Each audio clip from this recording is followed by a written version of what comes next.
Hey guys, welcome to Top 5. This is our very first episode, and today we're going to be talking about our personal Top 5 lists of horror movies.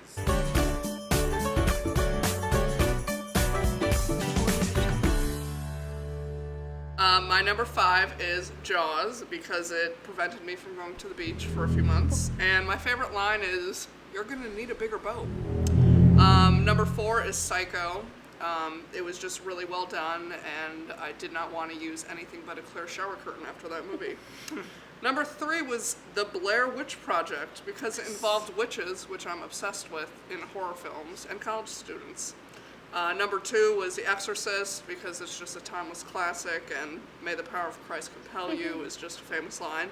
And number 1 is Poltergeist. Can I say really quick about the Blair Witch Project? A lot of people originally, because that movie was like one of the first found footage type movies, people thought it was real. People were like, did they really find a tape and make this a movie? Because it was so realistic and it was very subtle. There was no big jump scares. It was just naturally creepy. Someone help those kids. What happened to those children? Where are they? It's a mystery. My top 5 would be Psycho as well, is one of my favorites. Actually, I forgot. Birds is another one of my favorites. Because that scared me about birds forever. Like, they still freak me out when they gather in big crowds. Like, why? Why are they there? Let's see. Exorcist. It. And actually, The Ring. It did freak me out. And then, of course, Scary Movie kind of ruined that. But still was pretty scary for what it was then. With The Ring, I was always scared when I turned the TV on. There was just like the static. Yes. The gray, black and white static that freaked me out, and I thought it switched to a well. The well was like so. Yeah, I had don't a even coloring know. book in hand in case a little girl came out. You had a what? Coloring book. Here you go. Divert their attention. I'm a guest today. My name's Ludo. I'm disclaim here. I don't really have a rank for any of these movies, but they're all movies I love. One I want to mention is The Cabinet of Dr. Caligari, which, if you don't know, it's a really old film from the German Expressionistic era, 1919, I think it was. Wow. Could be older. But I like it so much because it has such visual storytelling. Like, that movie is just art, like total art, and it's back in its time, it was definitely like spooky. Number 4 for me would probably be, gonna have to say Candyman, just because like there's nothing else like that movie. There's nothing else that took something so scary in that urban environment. That's what made it really, real for me. It was like, ooh, maybe took windows and mirrors out of my house after that. Just like, no. And again, no actual ratings here. I'm gonna have to say the whole series of Scream, particularly 1 and 4. Because Scream was like that movie that like took the horror genre and just kind of like just tipped it on its head. Yeah, it brought it back. Yeah, that was really important. It kind of like made fun of, and at the same time really like was like, oh my god, wow, and it was fun. It was just a fun movie. House of a Thousand Corpses, just because like that was Rob Zombie's first film, I think, and it was so like. It was just unsettling, and it was just unreal. It was just something about it was just so really disturbing. Like, there was like its own folklore and mythologies and everything, and like everything was actually real. And you're like, 4? Okay, so 5. The Thing, the John Carpenter, The Thing, because the effects in that movie, amazing. Kurt Russell was amazing, and there was also a lot to do with it was a big message of like how society should be more trusting of each other and work together, and that's exactly what that's why nobody lives. That's why we're still failing it today. Talking about Scream, like you said before, it was definitely something that made fun of the movies, but it almost brought like a sense of realism to it, because like with Halloween, the first 2 were like a slasher film, but then eventually in the later films they got into like, oh, he's immortal. Then it got a little bit less realistic. Then it got into like cults and witchcraft and stuff. It was very weird. Like, he never aged, even though his sister was like 40. He still was like 20 or something. I don't know. So like at one point, those movies got a little bit like unrealistic, and Scream brought back like the whole slasher. Yeah. Because in the 80s there were a lot of ghosts and like possession type movies. Now we're back into ghosts and possessions and found footage and all that stuff. And it brought in the rules. It did. Yeah. It talked about, like, in the first movie, they talked about, like, the classic horror movie. The second one was how sequels have to one-up everything. Oh yeah. The third one, it has to bring everything around full circle. Then the fourth one is about reboots because it brought it back after, like, 10, 12 years. So, I don't know. I think those things are genius. Some people think... Number 5, I have Anchorman 2. It ruined my childhood, and I don't want to think about it. Number 4, wait, no. All right, number 5, I have Signs, because it's so terrible that it's amazing. I love how bad it is. It's just like, it fills me up with joy that a movie can be made that's just so awful. My favorite part is when, that weird scene when he's talking to the lady in the town about, like, the scene that died. And that acting was just, like, Oscar-worthy. It was fantastic. Another noteworthy scene, when they get the news footage from around the world, and there's some grainy footage in Mexico of a man in a green suit walking. I was terrified to the bone. What else? Oh, their weakness is water. That's hilarious. Just arm the Navy with super soakers and we're good. Yeah, so that was a fantastic movie. Number 4 is Serial Mom, which is actually a really underrated horror comedy. It's about, like, I forgot who's in it, but it's amazing.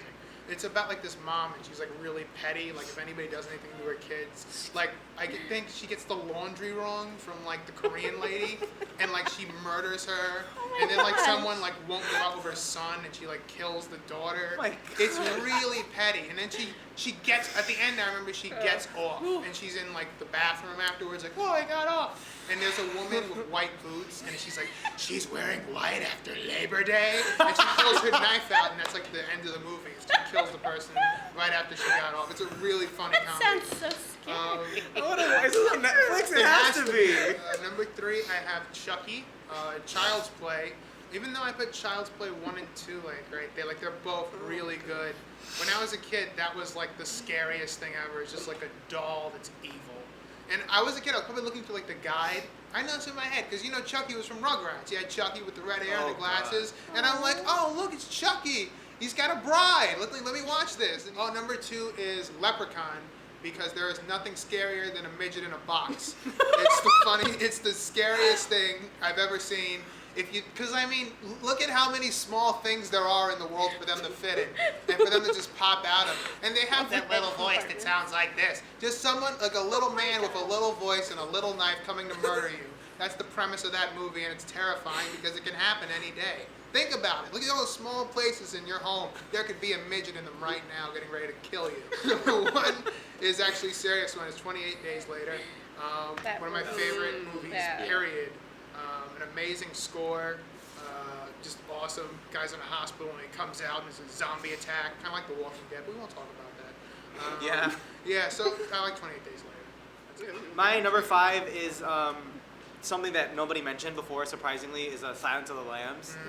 I think that the score of that movie is brilliant. I think that the whole premise of it, like, how, like, the main villain was Buffalo Bill, yet people forget about him and are just like, no, Hannibal Lecter, make 3 more movies about him. Number 4 for me is The Shining. Stephen King, I think, is just an excellent writer. And even though I've been told, I haven't read the book, but I've been told that the movie eventually veered off a little bit from the premise of the book. It was a little bit more realistic than the book was. Number 3 for me was It, because anything with clowns, I think, is just absolutely horrifying, especially when the clown, it basically, like, in the book, because I actually read the book for It, and it was very long, and saw the movie, and with It, the whole concept of, like, a lot of people didn't understand why it was a giant spider at the end of the movie. Do you guys remember that? But in the book, it explains it more, how basically arachnophobia is the most common fear, and a giant spider would creep anybody out, but people didn't get that because it was such a badly animated spider. It looked awful. Number 2 for me is The Conjuring. I think someone mentioned it before, I'm not sure. No, I didn't. Well, The Conjuring, for me, any movie about possession and, like, demons, stuff like that freaks me out, because I think if you believe in God and angels, you pretty much have to believe in the devil and demons, and that movie especially, the music and the acting, the music especially was very creepy. And then Annabelle was a huge part of that one, so we'll watch that when it comes out in theaters. Yes. And number one for me is just an iconic classic is Halloween. Yes. I think Yes. Michael Myers is terrifying. That theme is so like iconic. People hear that they know it's from Halloween. And like I didn't like the remakes personally. I think it was a little bit too, I don't know. Yeah. I think that the older movies were just subtle in a way. It wasn't like in your face horror. You didn't see a drop of blood in those old movies. But for some reason in the new ones, even like in like Halloween like Resurrection, when they have like who's in it? Like Busta Rhymes. Yes. Busta Rhymes is in Tyra that. Yes. Banks. So weird. Tyra Banks was in it. She dies. Spoiler alert. No. Not Tyra Banks. No. But yeah, I think Halloween, the whole series basically is just really good, except number 3, nothing to do with Michael Myers. Yeah. That was weird. But yeah, I think that Halloween just was my personal favorite. That theme still scares me to this day, even though I play it on piano all the time. But any honorable mentions you guys wanted to talk about before we leave? Yeah. What? I have. Let's see. Let the Right One In. I said Yes. is Swedish film, but they, of course, Americanized, had an American release. They're both really good, but I like the Swedish version better. It was actually creepier. Same thing with The Grudge and The Ring, actually. But Japanese films, they're scary. I guess some honorable mentions would be to mention the VHS series, which is like, there's 2 of them. They're both on Netflix, I think. Could be wrong, but I know VHS 2 is definitely on there, which is my favorite.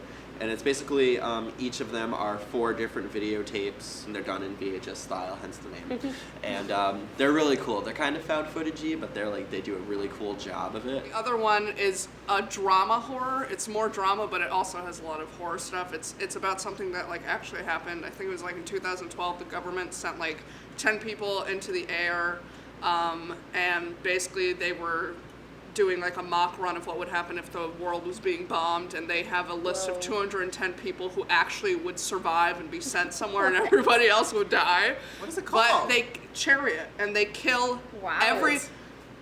so many people die in that plane for no reason. Like they told them that like the world's blowing up underneath us. There's World War III. Like they staged all these cell phones to be on the plane, and you watch it happen to these news people. And then like 2 or 3 people die, and it's like they died for no reason. And the government's like, psh, we don't care. This was a mock run, and we're gonna pay you to live the rest of your life as comfortably as Kim Kardashian. It's no big deal. And then the second the people died, they put on the news down here, this guy died in a single car crash on the highway, so his service will be held on Wednesday. And they're like, are you kidding me? And then at the end of the movie, you have no clue if they crash or not. You assume they crash, but it's called Chariot, and it was released in 2013, and it's a fantastic movie. Right? I saw the original Omen. I was like 4 years old. They had it on AMC. It was like 3 of them. There was like the first one where he's like a baby, and the second one where he's like, and the third one where he's like Satan. Yeah. And that's like, yeah, it's He's terrifying. like a world leader in the Oh film. yeah, It's freaky. he's the Antichrist. Yeah. He is the Antichrist. So I'm terrified. I can't sleep. I put on Seinfeld. It puts me in a happy place. I watch like 4 episodes of Seinfeld. Jewish people making jokes. It's great. I go to sleep. I'm dreaming, and I have this dream, right? And Seinfeld and the Omen are mixing together all in my head. And it's an episode of Seinfeld with the Omen in it.